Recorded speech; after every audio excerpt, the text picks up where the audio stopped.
สาวโอ้ยยิบผายอดสง่าโอ้ยตาวาละสาวงามโอ้ยคนงามคิดอยากไปยามยืนคิดอยากไปตามตื้อถึงเฮือนซานบ้านพ่อแม่ได้น้อยละยานแต่สาวบ่เอาเวน้ำอายผู้รักเมี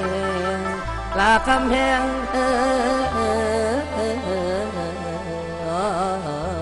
ละนะ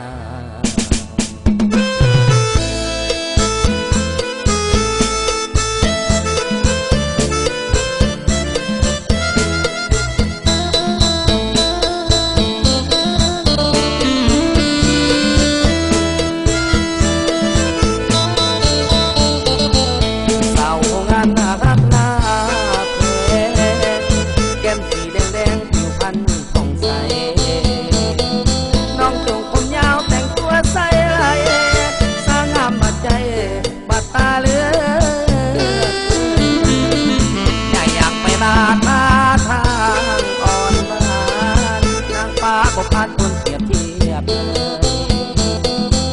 อยากขอสมัครเข้าเคียงสิเสยแต่บอกกล้าเอ่ยออกมาคำว่าพาเป็นเรื่องราวหัวใจกล้วยคืออยากนอนสู่ความเนื้อเพื่อปั่นเกี่ยวบ่ว่าเลี้ยวเกี่ยวไล่แค่สองจะขอประคองแอวอย่างทางบ้านเงินสารรองอยู่แถวใดดินภาคใต้หรือที่นักเงินโคงภาคเซละพุ่นบ่สมโยงเลยอยู่ระพงละปิ่งไก่สื่อดังเลยอยู่ระพงละปิ่งไก่สื่อดังนวลนางอยู่บ้านต้องเห็นหรือเนื้อเย็นอยู่สวรรค์เซโนสง่ามเลิศลำมาโลหรือคนโตอยู่เมืองปักสันแย้มจันละอยู่ทางภาคเหนืออยากเมื่อนำน้องคนใจพอแก้วหรือปู่ร่มไทยหรือแม่คนใจอยู่ที่หลวงพระบางนวลนางอยู่ถิ่นเสียงควางหรือพุ่งพวงอยู่สยามบุรี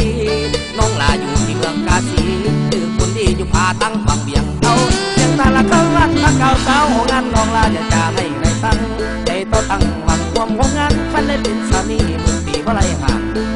อยู่หมื่นปีเพราะไรห่าง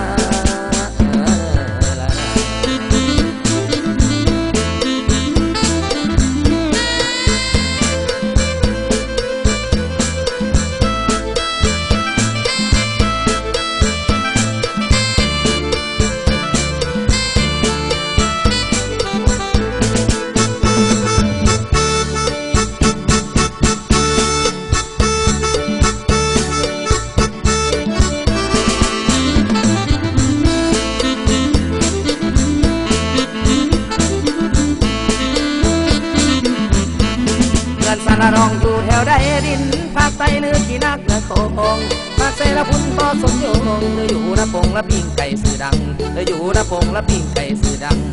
นวลนางอยู่บ้านต้องเห็นหรือเนื้อเย็นอยู่สวรรค์เซโนสง่ามเลิศลำมาโลหรือคนโตอยู่เมืองปักสันแย้มจันละอยู่ทางภาคเหนืออยากเมื่อนำน้องคนใจพอแก้วหรือปู่ร่มไทยหรือแม่คนใจอยู่ที่หลวงพระบางนวลนางอยู่ถิ่นเสียงควางหรือพุ่งพวงอยู่สยามบุรีน้องลาอยู่ที่เมืองกาสีหรือคนดีอยู่พาตั้งฝั่งเบียงเขาเสียงตาละเขาวัดพระเก่าเก่างานน้องลาจะให้ในสั่งใจต่อตั้งหวังความหงงานคันได้เป็นสามี